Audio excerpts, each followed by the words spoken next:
Ladies and gentlemen, boys and girls, welcome to another great edition of The Lap Down. I am your host, Greg Farmer, back from a brief hiatus. Boys took a couple of weeks off, but we are back tonight, ready to get back in the saddle. With me tonight is Tyler, Ryan, and JP. How are we doing tonight, boys? Not too bad, you? Doing pretty good. That is awesome. So great to hear. So glad you guys are here tonight. Getting ready to, just jump right into everything. Before we get started, as always, a big shout out to Will and the Alkali Project for the intro and outro music on this show. Please go give them a listen, whenever and wherever you can. So we have a little bit of possible breaking news that only I know about from a source very close to me. I race with a gentleman on Friday nights in a league who runs a very, very successful, motorsports page on all social media platforms. And he has a friend who works for Joe Gibbs Racing who gave him an inside scoop that said in 2026, there is a possibility, there are internal talks of doing a driver swap. Denny Hamlin will leave the 11 car and go to the 45. And Tyler Reddick will leave the 45 and go to the 11. And it was stated that Denny Hamlin has no control over this decision. This is between Joe Gibbs and Toyota Racing. Tyler, what do we think about this possibility? It's not confirmed, it's just possible at this point. It sounds very, very reputable. I personally thought earlier, because I thought I was actually joking around it, I actually thought he was swap. When I saw that photo, I thought he was swapping the 54 for Ty Gibbs, from Ty Gibbs, and Gibbs going to the 11. But I don't know how I feel about that. If Denny's own team, and he doesn't have any control over it, that's why I'm a little, skeptical on it. I guess that's how I feel about it. What do you guys feel on it? What about you, Ryan? So the way I think that this could be something from NASCAR, basically, either amending or clarifying a ruling, because I've always found it kind of weird that Denny Hamlin owns one team, but is a driver for another team, yet doesn't, so technically he has influence over 2 out of the 13 chartered teams, or at least chartered teams for now. Obviously, the 2311 lawsuit going on right now, but as of right now, he has significant influence in 2 different teams. Yeah. What about you, JP? So I honestly think until we hear something from Bob Poppett, shout out to our good friend Bob, but until we hear something, I'm not gonna put the cart before the horse. I got to see it, but I just don't know. I got sources at Joe Gibbs Racing too, and while I don't talk to them every day, I keep an eye out. I haven't seen anything like that. But and obviously I'm sure they'll keep the talk as quiet as they possibly can, so I wouldn't, it's not something I would be shocked if if it isn't super, public knowledge. I think it's interesting. I mean, honestly, I could possibly see it happening. We're getting into April. We're 6, 7 races in. So May and June is usually when silly season starts up. So, I mean, who knows what could happen between now and the end of the season, even in going into 2026. I mean, it's definitely a possibility. Now, Greg, I got a question for you. Did it Sure. say did it say this, when you were reading it, did you say if it was going to happen this season or next season? No, it would be in 2026. I can scroll back to the message that he sent us. It says, "My friend at Joe Gibbs Racing just confirmed what I thought about a few weeks ago. A driver swap has been discussed between Hamlin and Reddick. Went as far as to say as Denny has zero control over the situation. It is ultimately between Toyota and JGR." Okay, that clears it up a little bit. I didn't hear the 2026 part. Yeah. But, yeah, I mean, I guess it's one of those things we'll have to just wait and see what happens. But moving on to our next topic, it kind of falls into our recap a little bit, but, Eric Jones was disqualified yesterday after post-race inspection, for, failing ride heights. He lost his 24th finishing spot and dropped to dead last in the running order and received the minimum amount of points. Tyler, what do you think about the Jones DQ?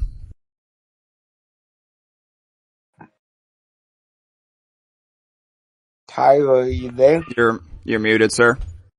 I think we have to draw a line. They have to draw a line for the underweight bullshit. Because my personal opinion, that's how many in the last 10, 12 in the last few years? And the reason I'm saying that is because, one, you can lose weight during a race, like Alex Bowman did at the Roval. But they disqualified him for something he can't control. Nothing. We saw the ballast come off the car, but back to the Eric Jones things, they don't take everything in account. They just say, oh, underweight, disqualified. They don't look at all the possibilities of why it's underweight before giving somebody a suspension or a disqualification. That's what they need to clear up the rules a little bit more. Well, was it weight or it was weight. It was ride heights. It was underweight. Oh, okay. Well, so going back to what you said about Alex Bowman, the thing is they never actually confirmed that it was ballast that fell off his car. Hendrick even put out a statement that basically said that they screwed up on the weight of the car, and that's why they weren't going to appeal. So, I mean, I don't know. Not to mention, I mean, going back to that incident, I feel like, again, the ballast coming off the car would almost be a bigger penalty than being underweight would have been. Yeah, so, that would have warranted a suspension for somebody. Yes, I mean, if that's the argument as to why Bowman shouldn't have gotten a disqualification, people are actually arguing that the penalty should have been harsher for him. Well, because that's a part coming off the car, and that could seriously hurt something or someone. Yeah, right. I mean, that's a part coming off the car that weighs several hundred pounds. Yep. Ryan, what are your thoughts? Oh, go ahead, Ryan. I'm sorry. I mean, I feel like Eric Jones is going to be one of the unluckiest guys in the world, because I feel like this is the second or third time he's been disqualified while not finishing inside the top 2 or 3, which I think it's only the top 2 plus a third random car selected at random from the field that gets taken back to R&D for that post-race quality check. And if you're getting dinged on it that frequently, or you're getting if Eric Jones is just getting selected this often, it feels kind of unlucky. Yeah, it does feel like it. What about you, JP? Yeah. When I saw that news, of Eric Jones getting DQ'd, I'm like, well, here we go again. Yeah, but ultimately, that's all you got on it? Yep. As long as they got the call right, which, again, we aren't in the inspection booth, we can't tell them for sure that that they got it right or that they got it wrong. I mean, we know these teams play with the limit, and sometimes they step over it. Yeah, that is true. All right, so and it was also stated today that they will not be appealing either. So obviously they knew something that we don't. But we're gonna go ahead and jump into our race recap. Or no, I'm sorry. Before we jump into our race recap, Tyler has some F1 news for us. Yeah. Oh, so last week it was confirmed after the Chinese Grand Prix that Liam Lawson, after 2 races, is being swapped out for Yuki Tsunoda in the big Red Bull team, and Liam Lawson's going back to Racing Bulls. And this actually furthers the drama with Red Bull and the F1 and all that crazy thing. I just wanted to add that in because I thought it was I saw it coming because of how bad he's been performing. But I also think that Red Bull didn't really truly give Lawson a chance. How do you guys feel about that?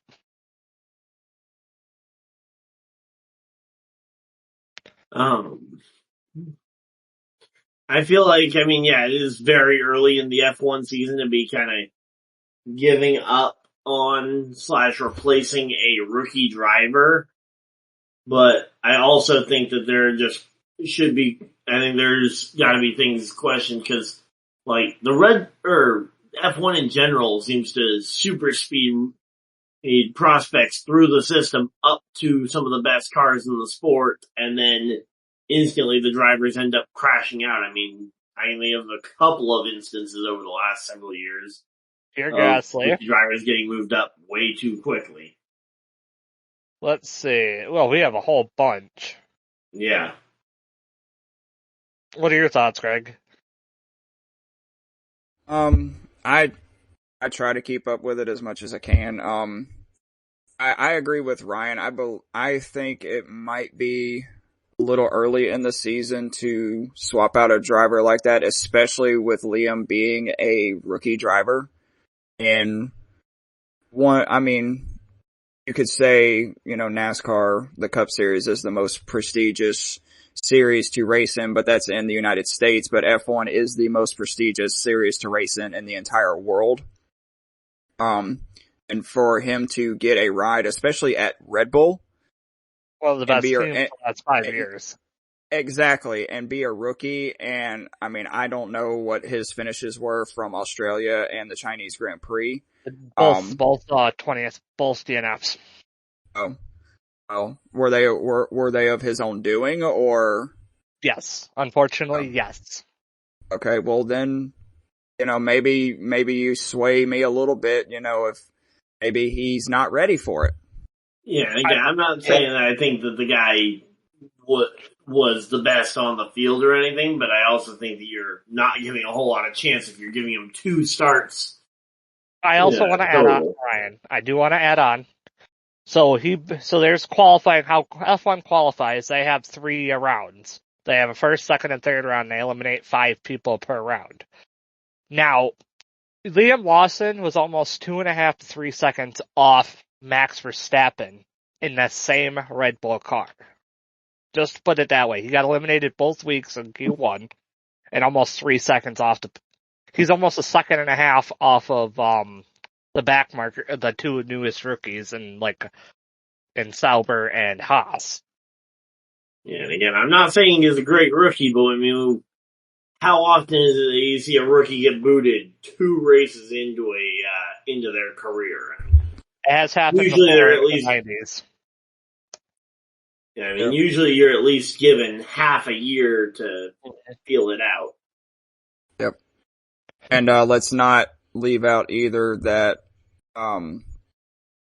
Lewis Hamilton won the sprint race and then was disqualified after the Grand Prix.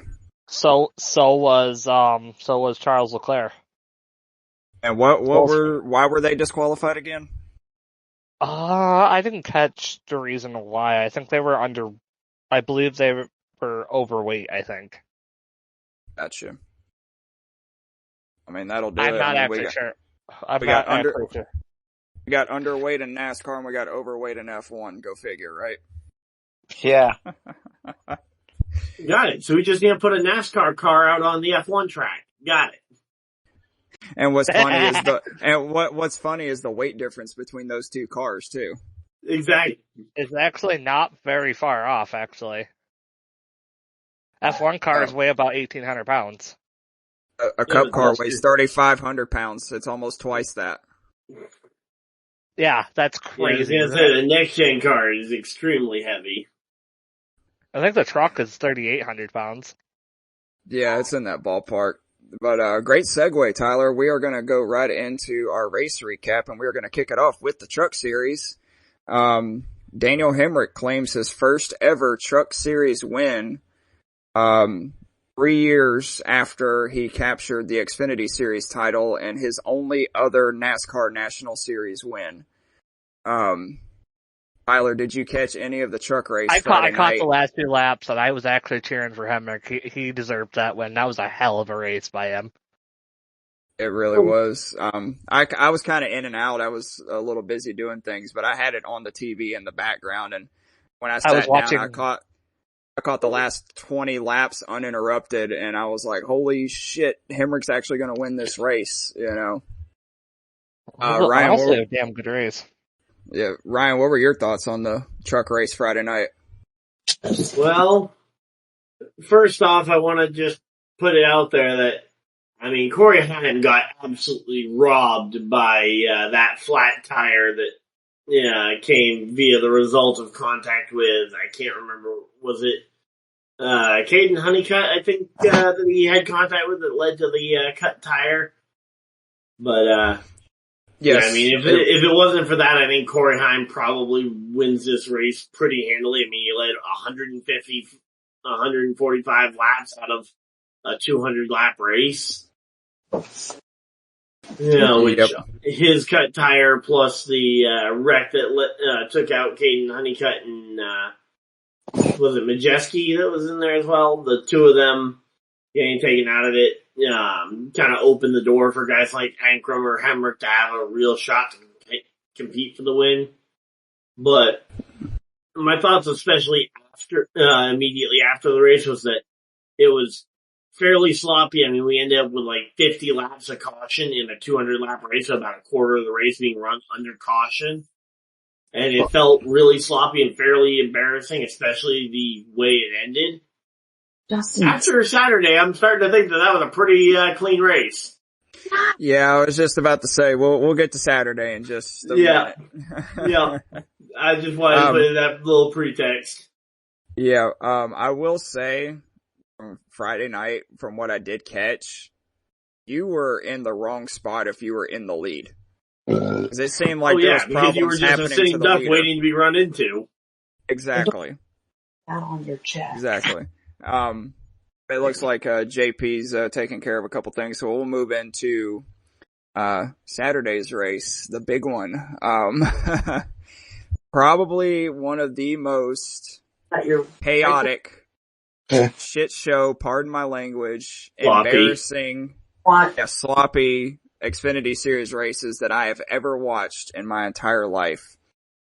Austin Hill wins the race after a chaotic and, quote, downright disrespectful last lap that saw Sammy Smith dive bomb into turn 3 from 4 car lengths back to just absolutely annihilate Taylor Gray. And post-race, Sammy Smith said that he pretty much did it on purpose because under the red flags, Taylor Gray was flipping him off. And when they got back under the yellow, he was swerving at Sammy, and that, quote unquote, drew the line for Sammy, so he had to do something about it. I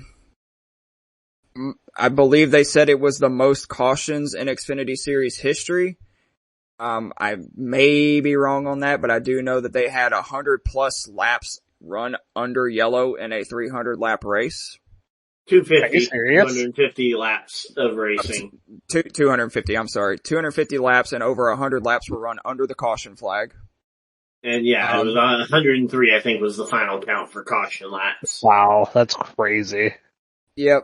Especially in stage 3, they were having a caution every 3 laps, give or take, on average.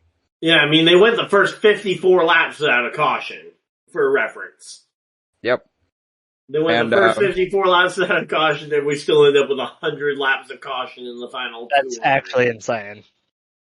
Yep. Yeah. So that brings me to 2 questions, starting with Tyler. Where in the hell is the respect? Like, what happened Saturday night? My personal opinion is they thought it was a freaking demolition derby is what I thought. I didn't think they had any respect and they were all over each other. I literally was debating whether I was watching an actual Xfinity race or I was watching a fucking demolition derby, pardon my language. I will throw this out there before we go to Ryan. I'll throw this out there for reference.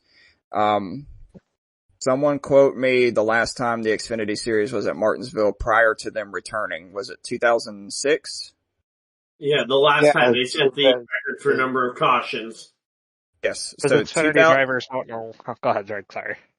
2006, they had 14 cautions.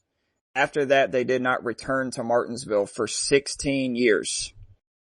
And now here we are in 2025. I don't even know what the final count was for caution flags. I think we should take 1 year off for every caution flag that's thrown. Ryan, what are your thoughts on the line of respect? All right, so I actually had a couple of tweets that I pulled up from the actual night as it was happening, but I still stand by my very first comment that I kind of put out afterwards, which was that, and this was in response to one of the other drivers talking about how drivers don't want to finish second anymore, and I was like, yeah, there shouldn't be the level of shame or bashing people for second places. Like, I know we all make the joke about Sheldon Creed finishing second a record amount of times, which he managed to do it twice in one race this week, as he finishes second in the race and second in the dash for cash, all within the same race. But I kind of said that because I feel like along those lines that the reason why Sammy Smith ultimately felt the need to go and bump a guy out the way like that, or even guys like Austin Hill earlier in the race, dive bombing it into those guys, is that, there is just so, for a lot of these guys, especially guys like Austin Hill, once they have a win in the bank, the only thing that really matters to them is getting more playoff points, which you can only do by winning the race. And for guys like Sammy Smith who are on the verge of, who would be on the bubble of the playoffs based on theoretical projections and looking at last year's standings, a win it might take a win for Sammy Smith to get there. Ryan, just say something, Ryan? I found out how many cautions. 14 cautions. Okay, so they tied the record. So they tied the record for number of cautions, and then someone mentioned that, someone responded to that talking about how, people don't want to see drivers do whatever it takes to win. And my response there was just that there really should be a balance between doing what it takes to win a race and a base level of respect for the fellow competitors out there on the track who are also doing what they can to win, and the equipment that you're driving, along with the thousands of people that put in their time, effort, and energy into building and preparing that race car to go to the track. And that we've come to the point where it really does feel like guys are just using their cars as weapons out there, and it is all about just beating the car to crap, no respect for the equipment itself, and no respect for the other drivers that are also doing their best. Yep. I mean, look at what happened coming to the checkered flag. You had Sammy Smith dive bombing and spinning Taylor Gray. And then at the same time, you had Austin Hill shoving his nose in 3-4 wide to take the lead. And look at what happened on the front stretch. You had, I counted at least 10 cars that were just absolutely destroyed. And they had nothing to do with what happened at the front of the field. And now they got a massive repair bill. They got to go back to Charlotte or wherever it is that their team is based out of and foot the repair bill for these cars, and they had absolutely nothing to do with it. Yeah, and then just kind of coming back to the idea of how do we fix it, because NASCAR seems unwilling to penalize dumb, over-aggressive, desperation-type moves, but they aren't shy about penalizing retaliation, so that means the drivers can't enforce a driver code, and if the series won't enforce a driver code, the only other option is what? Asking team owners to bench pay drivers or other drivers who make stupid moves like that? I mean, I think that might be what it's down to, is that it's going to be down to the team owners to really make a culture change like that, and I don't know which team owner will be the first one. Well, I just gotta say, before we go to JP's thoughts on it, if I'm Dale Jr., I am bringing Sammy Smith into the office by himself and chewing him a new ass. I agree, honestly. If I was Junior, I would do the same thing. You drive, excuse me, you drive, you're supposed to be a professional race car driver. You drive for one of the most prestigious names in the history of racing, and you want to act like a little bitch on track and on national television? Oh, hell no. If I'm Dale Jr., I'm ripping him number 8. I'm ripping him a new one. I personally would suspend him, honestly, from his own team owner. If I were Junior, I'd suspend him for a race. Yeah, the worry there is that if you suspend him and then if his sponsors that are bringing a big check decide to leave over it. Although Pilot Flying J has been a fairly loyal Junior Motorsports sponsor, so I don't know. I mean, I know that they've also been a sponsor of Sammy Smith's wherever he's gone, but I feel like would be a sponsor that would probably stay loyal to Junior if he benched Sammy Smith. But again, it just seems like that's the only place to look for an answer, because again, NASCAR as a series seems unwilling to touch it, and if the drivers try and touch it, they get suspended instead for retaliation. We'll find out tomorrow. Well, I would say it's funny that you say, the sponsorship thing, because you also got to think too, not only does Sammy Smith make himself and Dale Jr. look bad, he makes that sponsor on the car look bad too. So if I'm the sponsor, if I'm the CEO of that sponsor on that car, I'm calling up Dale Jr. and be like, hey, what are you going to do about this? We're not going to sponsor a car if you've got a little punk behind the wheel. But I digress. But let's get on to the contrary though, playing a little bit of devil's avocado here. Sammy Smith doing that gets the car with their branding on it in a lot more photos, a lot more replays than if he stays in line and runs second. So, from a sponsor point of view, you are getting more eyes on your logo than you otherwise would have. Can I add something real quick? That is very true. It's a double-edged sword. Yeah. Tyler, can you hold the thought for just a minute? Cause JP's been pretty quiet. I want to hear his thoughts. He's not at his camera. Okay. Alright, well, go ahead. So, honestly, Ty Gibbs was pulling those same kind of moves in Xfinity when he was there, but no one we batted an eye. We always say, people, I didn't hear the end. But he was driving for Joe Gibbs, and that's what he had to back up on. Sammy Smith has no excuse. He's driving for the most well-known driver in NASCAR history, besides his father and Jeff Gordon and Richard Petty. Yep. Go ahead. Go ahead, finish. So what I was going there is the fact that, I'm honestly shocked that if NASCAR doesn't come out with either a high points penalty or a suspension, because it's just being in Junior Motorsports, most notorious, most loved team in NASCAR Xfinity, or most popular and most well known. Who wouldn't that gives him a bad taste in the mouth, saying Junior has a lot of punk asses is what people are going to think. Yeah. And Well, that. if I can, sorry, go ahead. No, it's okay. I was just going to say that actually brings me to my next question. We saw what happened with Austin Dillon last year at Richmond. And he received a penalty of sorts where the win didn't count towards the playoffs, and there was a points penalty and a monetary fine and stuff.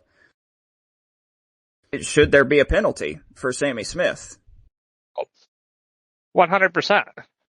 If there's no penalty, somebody's going to have to call out NASCAR, and if Junior might have to force his own hand and do something because everybody's going to push him to do something. Yeah, and that's where I've said, like, NASCAR is extremely unwilling to really penalize the first strike. They don't typically have a problem with penalizing the retaliatory action that the drivers try and do when they try and enforce a driver code. But when they go and when the driver goes and makes the first one, I mean, it takes an extreme set of circumstances, like the Austin Dillon one, where he swerved left and then swerved back, or swerved right up into Joey Logano and then down into Denny Hamlin to bring out that one, which, again, that took two different actions where, when it comes to the Sammy Smith thing, all he had was one action. Gas pedal to the floor, into the back bumper of a car. That's why. Again, that's dangerous. Again, it's not good and it is dangerous, but just look at the fact that, I mean, look at other moves, obviously not quite to this extent in terms of the damage done to the other car, but like looking at instances like Joey Logano into the back of William Byron at Darlington a couple years ago, where he just ran right into the back of him. Matt Kenseth running into Joey Logano. I feel like that one is a little different because Kenseth was clearly uncompetitive at that point and honestly probably should have just been parked before that for being off pace. But, we're talking about a situation where two drivers are racing for the win and there's a blatant shove into the back bumper of the car. I mean, Denny Hamlin versus Chase Elliott at Martinsville 2017. I was actually commenting on the Coke 600 in 23 as well. They were racing for position, and Chase Elliott intentionally took his ass out. Yeah, and that was a right rearing on a super speedway. Again, that's different. Kyle Larson and Bubba Wallace in 22. Yeah, again, those ones are different though, because again, those were right rears, where the driver turned right on a straightaway at a high speed oval. But where it's a low speed short track, I feel like NASCAR may opt to take no action. Right. Before you speak, Greg. Coda this year with Austin Cindric and all that is bullshit. Yep. Well, again, I'm not saying that they won't, but I feel like there's a good chance that they could. 100%. Yeah, there is a chance. But I wanna say something real quick before we move on. You know what would be the greatest thing to come out of this whole ordeal? Let's say NASCAR decides not to do anything about it. Dale Jr., on the other hand, is like, you know what? I'm going to do something about it. Sammy, you're benched for a race. What is the next race on the schedule for the Xfinity Series? Darlington. Throwback weekend. Dale Jr. in the throwback? Throwback weekend. Dale Jr. hops in the 8 car with a Budweiser number 8 throwback. That'd be kind of cool, actually. I think that would feed families. It would feed the sport for years. I mean, think about how many. About to win it too. Think about the fact that late model car that Junior ran this past off season, that thing was in the top 10 diecast sales for Lionel, and it wasn't even a NASCAR car. It was the top selling diecast. Yeah, I was gonna say it was the top selling, and it was only on sale for like 2-3 months before that was taken, and it was still the highest selling for the entire year. Yeah. So we are going to move on to the Cup Series race yesterday, and a second, I'm typing out a message here. Denny Hamlin. Yeah, you guys just saw my message. Yeah, I think the Cup race has put JP to sleep. Yeah. So, sorry. Are you okay over there, Craig? Every time I try to speak, I hear him snoring. Denny Hamlin leads 274 laps out of 400 to claim his first win of 2025, ending a very long race winless streak. A few other cars did look pretty darn good yesterday. Christopher Bell, Chase Elliott, Bubba Wallace was up there. Alex Bowman was up there for the majority of stage 1 and stage 2 until a bad pit stop set him back in the field, and that was it from there. Same with William Byron. My question to you guys, so this is the same tire that they ran in the fall race last year. Did this tire make a difference this time around? Tyler? I think it did. It was actually a lot of passing. It was actually a lot better racing, but I still think they should do something about the gear. I don't think horsepower is going to fix it all, but I think fixing the gear ratio would actually help with that tire. So so they can actually get passing, so they can actually have changes of speed, opposed to going the same speed in the corner. Alright. But otherwise, it wasn't too bad. It was a decent race. Yeah, I mean, I'm kind of. I was going to say, what about you, Ryan? Yeah, I was going to say, I'm kind of surprised because obviously something we didn't get a chance to talk about over the last couple of weeks with our a little bit of a hiatus there is that NASCAR has said that there are going to be no more option tires, which feels like the exact thing that this race needed was something to help shake up the front of the field. I mean, we had a total of 9 lead changes in 400 laps. I mean, that is really what it felt like we needed was something to change up the strategy, especially where tires aren't wearing out, fuel can go 130 laps or so, so there's really next to no chance of a green flag set of pit stops occurring. Didn't they? They had green flag stops until a caution came out, though. Yeah, but again, it's a very rare thing to see green flag pit stops. Yeah. I mean, you could probably go and we could probably look back at the last 10 races and this would have been probably only the second time we see green flag stops. Yeah. Could you guys imagine if this was the 500 lap race? Oh, it's going to be in the fall, and this race is going to be a bland race in the fall because it's a 500 lap race in the fall. Well, but see, at least we don't have to worry about the math for who gets into the playoffs because cars won't be passing each other. Well, see, the thing is, though, is this tire worked in the fall, though. The race last fall was actually really good. Can I say something to that, Greg? Sure. So, well, one, it's a little bit warm. It was actually a little bit warmer that day too, as well, and the track had a little bit less grip because it was hotter. But because it was actually, I thought it was an overcast day. It was cloudy, and it was cooler because it's early March or late March, and it's going to be cooler in Virginia. Therefore, the car has more grip with a cooler track. Yeah. Well, that was going to lead me into my next question. We've seen in the last couple of years, up until either last year or this year, this race was a night race. Does this need to go back to being a night race, and do you think that would affect the racing any differently than what it was yesterday? I personally think it would made it a little bit more bland, honestly, because of the track being even more cooler and cooler temperatures. And because the tire it's a softer compound, but the softer compound needs a higher temperature to work. That's why it doesn't work in tracks during the early spring, unless you're in Phoenix or Texas or something like that. Because of the temperature in the east. Because it's end of winter, early spring. So it's still cool. Yeah. What about you, Ryan? Yeah, I mean, ultimately, this seems to be the problem every time NASCAR goes back east is that spring in the east is always going to be either really cold and or you're going to be dancing around weather, which luckily there were no rain delays this entire weekend. Even though it looked like it was going to happen. Yeah, it looked like there very well could have been some.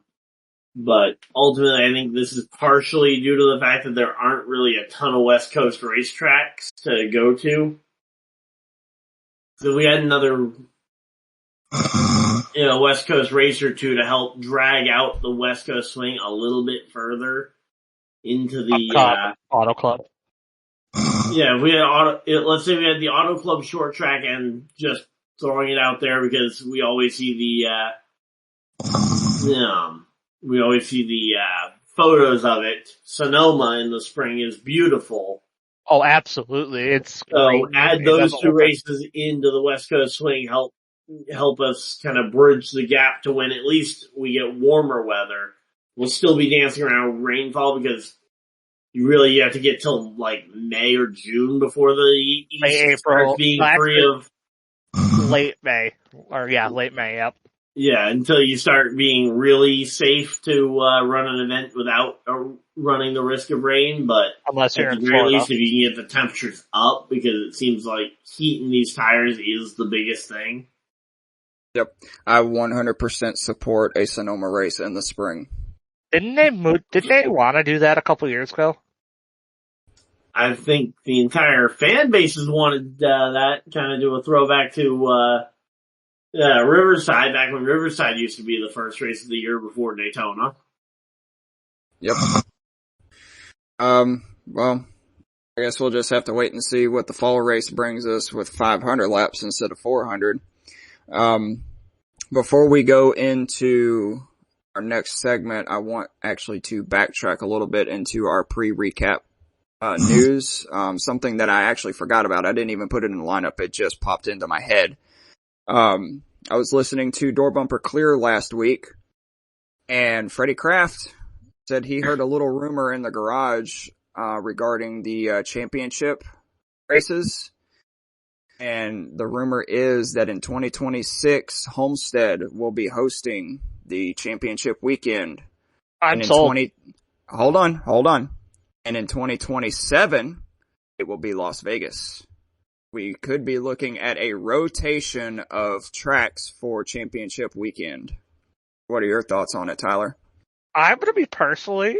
I've actually been one preaching this, but I think Ryan has. You've said something about this too, right, Ryan? About a rotating, or is it? I've said it needs to be a 3-year rotation. That way, yeah, I agree. Because if you rotate it every single year, you're giving way too much kind of variety, especially for every the 2 or 3 tourism years. I agree. And I feel like really until it gets to that second or third year, the race really doesn't start to run its course and doesn't start to feel very samey and boring until kind of that second or third installment. I mean, even Phoenix, look at the Phoenix finales in the first 2 years were, pretty well enjoyed. Obviously, it was helped by the fact that it was the most popular team in NASCAR winning both those championships versus Joey Logano in 2022. But all in all, I feel like those first two really, honestly, I think the third race was fine too. But it was races 4 and 5 that I think started getting people kind of tired of Phoenix and wanting something different. So I think a 3-year rotation sounds pretty good. Now, to add on to that, it was also because the Gen 6 car also had some pretty damn good racing at Phoenix. Sometimes. It was definitely hit or miss. Yeah, it was hit or miss, but it was 100 times better than the Gen 7 at Phoenix. But what I'm trying to say is, like, I kind of like the Phoenix finale, but honestly, I mean, Miami needs to upgrade, and I've heard rumors that Miami was good. That's why Miami moved up this year, so they can have a chance to upgrade their facilities. So that actually adds up, Greg, if you think about it, because they said they had to upgrade, having it not in the playoffs to give some time to upgrade their facilities for next season. Yeah. They did say on Door Bumper Clear that they flew some drivers down to Homestead the week before the Homestead race to announce that Homestead was going to be the championship race in 2026, but a few things fell through as far as funding. But that announcement could be coming in the next 2 to 3 weeks, maybe month or so. So maybe before April or going into May, we will have our championship races set for 2026. Now, going back to something you said about that, though, the other track you named, being Vegas, I think, that's a track I think a lot of us think would be great for the championship race. But for someone like me who looks at the technical side of things and the contract side of things, NASCAR owns the track that has the finale right now. Homestead maybe another NASCAR-owned track taking that spot, sure. But an SMI-owned track taking the championship date, it would take some finagling. I'm not saying it can't happen, but I'd be curious to see what SMI has to do / give up to NASCAR to get the championship date, and certainly if they end up keeping it at SMI-owned tracks, which I think there are a lot of SMI-owned tracks that would be great championship finales. Vegas, Charlotte, just to name a couple.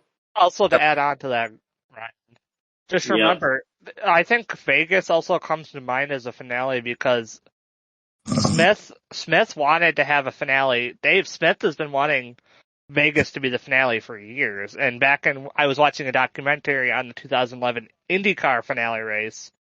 It was a good start, and it got ruined by that crash, obviously. And I think NASCAR 11 laps in or something like that. Yeah.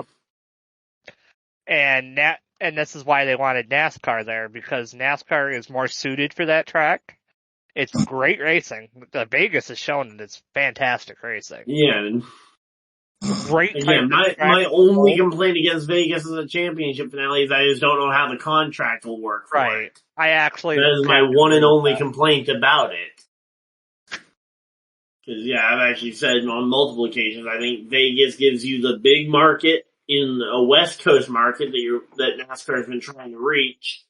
Because obviously all the stuff with LA, they've been trying to get close to that West Coast audience with a big market. Vegas is about as flashy a market as you can get on the West Coast without being in LA. So, I think that would be a great option. And not to mention the awards banquet, too. Yeah. Being in Vegas, Did that get moved to Vegas? I knew it had been moved to Nashville for a couple of years there.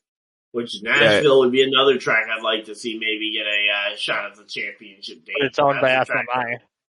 Yeah, but Vegas is also owned by SMI, so if we're looking at SMI getting into the rotation, if that does happen, I wouldn't put out the wrong possibility that we could end up seeing. IndyCar finale, then NASCAR finale at Nashville, that'd actually be kind of dope. Yeah, I mean, again, it would come down to contracts, but again, if they're going to get Vegas there, what's stopping them from doing Nashville, doing Charlotte Motor Speedway as a potential finale?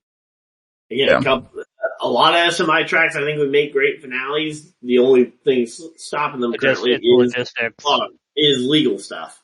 Because stupid lawyers. Gotta love money. Yep. Alright, well we are going to... someone play the Mr. Krabs meme of money, money, money. We need better fucking teeth to do that. That'd be awesome. We are going to move into our segment, Green Flags and Black Flags. For our new listeners, Green Flags is something about the race weekend that we liked, and Black Flags is something that we did not like. And we are going to, obviously there is a huge elephant in the room as far as Black Flags go, but we're going to kick it off with Tyler. My green flag was honestly, overall, the truck race. How the truck race had quite a few cautions, but it was a great race at the end. They were all over the top of each other, and they actually respected each other. And Daniel Hemric getting his win, that was fantastic. He deserved it. He was fastest all night. My green flag goes to trucks and Daniel Hemric. But my black flag, however, I know all of us are probably going to have to agree, is Sammy Smith being a fucking dumbass. What were you thinking, Sammy? You are in a well-known car. You gotta use your head, bro. I got a bigger black flag than that. Well, take it away, Ryan. Alright, well, first off, I will give my green flag first, because I feel like we always kind of need to give the, a little bit of good before we, slam it with the bad. So, again, for my green flag, considering all the threat of weather throughout the weekend, I'll give it to the weather for us rain delay throughout the 3 events. I mean, that's the one thing that I think was consistently good from the drop of the green on, Friday all the way through to the checkers on Sunday. And now for the red flag. Justin Allgaier, what on earth were you thinking throwing away $100,000 by running into your teammate who had already overdriven the corner to try and take out Taylor Gray? You cost yourself $100,000 and the race win just to run into your teammate. I mean, I don't disagree. I mean, I completely forgot about that. At least with Sammy Smith, I could at least make the argument, okay, he's trying to win a race. He thinks that a win might be the only way he gets to the playoffs. For Justin Allgaier, he's going to win other races. He had a shot at $100,000 just by running second. Or third or whatever at that point. Yep. Alright, well my green flag, believe it or not, has to go to Denny Hamlin. Finally back in, Denny Hamlin form, leading a bunch of laps and finally getting a win, off his chest, and he can just kind of look forward to the playoffs. So props to Denny. My black flag, has to go to, 2 people. 2 black flags. One of them goes to, Alex Bowman's pit crew. For, I figured you would say something like that. Having a loose wheel and screwing him out of a good finish. Breaking the top 10 streak. Might as well add Hedrick in general there with William Byron too as well. Yeah. My other black flag goes to, Jeb Burton. That kid could not stay away from the crashes on Saturday.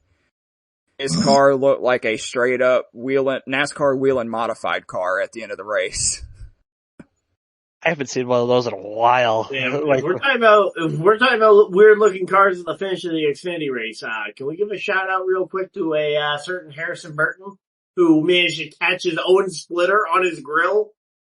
How the hell do you manage that? Like, I mean, we've seen splitters end up on the grills of other race cars. How do you catch your own splitter? I mean, that'd be like someone taking your head off and you catching it in your hands. And it's like, how did you catch it? That's funny. Alright, so now that we're done with that, as we stated earlier, they are racing at Darlington this weekend, and it is throwback weekend.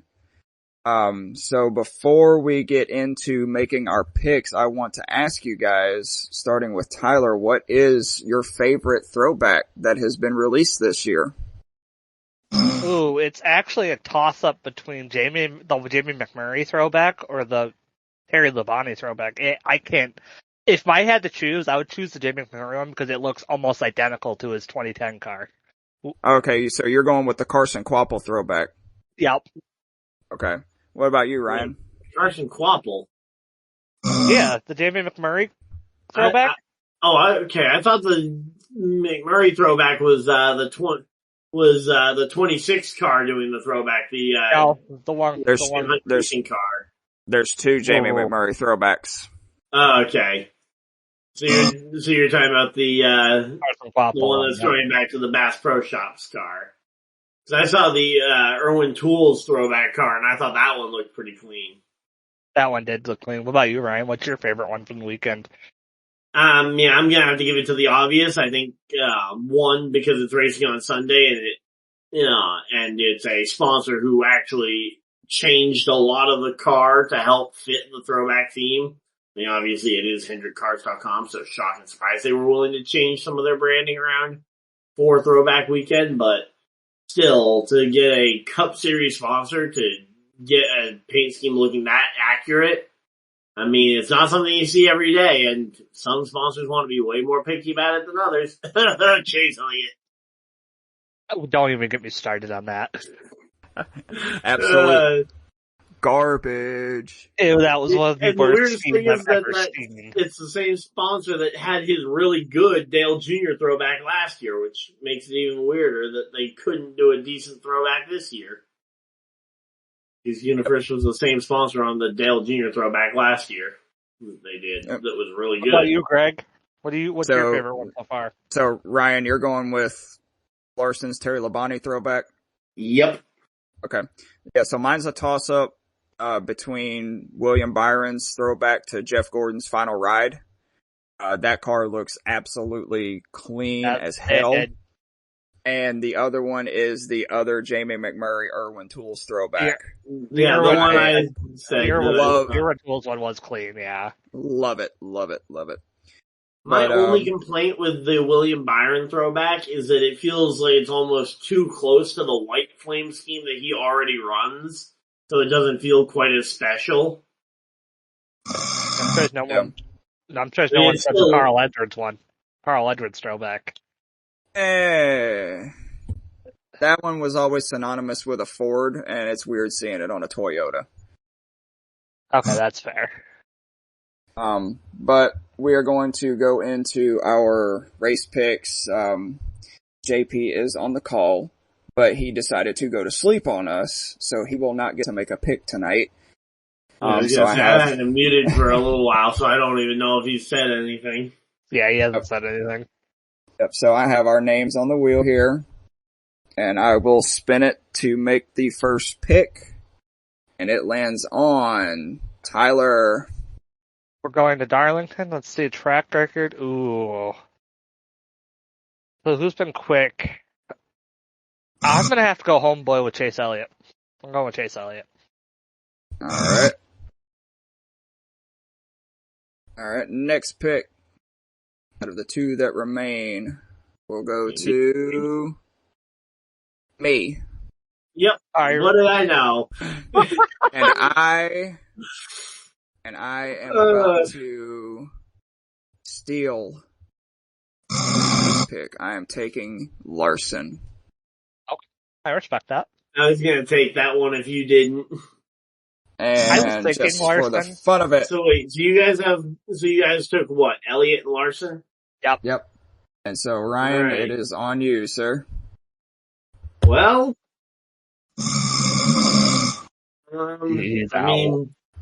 I think I'm going to end up going with another Toyota going back to back, and I think I'm going to take Denny Hamlin in the Carl Edwards throwback.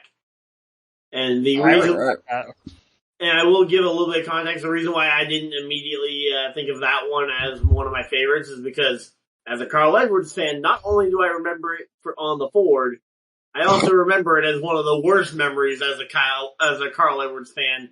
Watching that paint scheme kick us out of the championship via tiebreaker in 2011. So, I mean, it was one of the best seasons ever. Like, if I literally only saw the paint scheme, I would give you a 50-50 as to whether it's the Edwards inspired or if it's Tony Stewart inspired. I think Denny should run that as a sports clip scheme as general, because that kind of it looks so clean that you'd almost think it's just a brand new scheme. Yep. Alright, well, before we close the show out, we always do a little bit of Jamie's trivia, but Jamie is not here tonight, so Ryan is going to fill in for him tonight. Ryan, what do you have for us? Alright, so, mind you, I had about 5 minutes of Googling while we were doing the first couple of segments to try and come up with something here. But I managed to find something. And it is Darlington related, so I have that much. Alright. So, Darlington and the Southern 500 was actually the site of the first win for Chevrolet as an engine manufacturer in which year? Oh boy. Yeah. Okay. Darlington at the Southern 500 was the first win for Chevy as an engine manufacturer. Okay, so Darlington's been around since 1969. But Chevy didn't come 59. They've been around since the 50s. Okay. But Chevy didn't come around until way after that. Nope. So, now, Ryan, before we answer, do we get a point for whoever's closest? 'Cause I don't think either one of us are getting this. Sure, we'll give whoever's closer a point. Okay.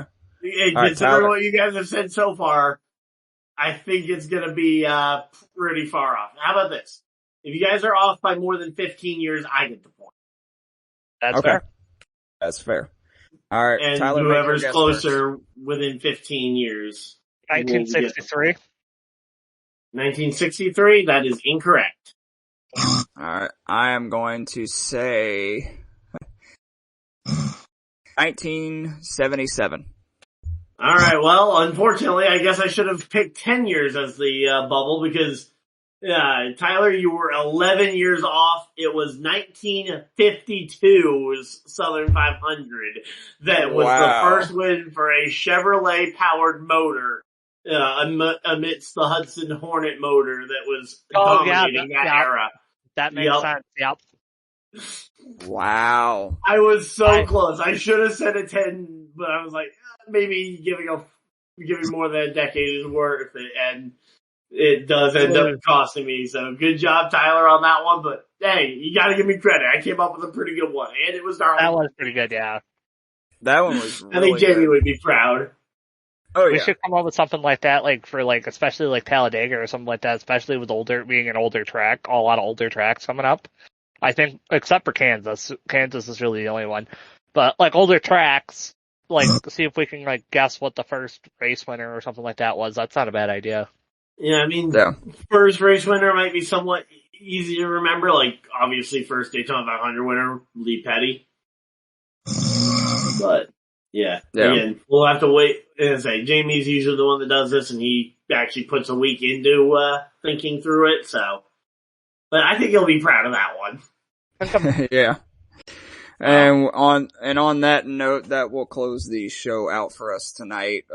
As always, a huge thank you to all of our sponsors, Century PC, Sleeves, Fanatics, Fubo TV, Bulletproof Coffee, Smackin' Sunflower Seeds, our newest sponsor this year. Dr. Squatch, I don't know if I'm forgetting anybody. But thank you so much for sponsoring the podcast. And, Alkali Project. Yeah, Alkali Project. AP fell asleep on us midway through the show, so he'll have to go back and listen to us making fun of him. But until next time, I am Greg, and for Ryan, Tyler, and JP, this has been the Lap Down, and we will see you guys after Darlington. Before we go, don't forget to check out all our other podcasts. We got baseball, we got hockey, we got wrestling, and making a comeback is the Hard Count next week, a week before the draft, to talk about draft picks. Also, a week before the draft? Or no, the week of the draft, my bad. The draft isn't for 4 weeks. It's 20th of April. No, the draft isn't on Easter. The draft is the very last weekend of April. Anyway, also the shout out that the Hess and the Pigskin's going to make its debut in a couple weeks to preview the draft, to preview the college picks and what's new. So tune into that. It's my new podcast coming up. Feel free to join me. And with that, have a good night, guys. Deuces.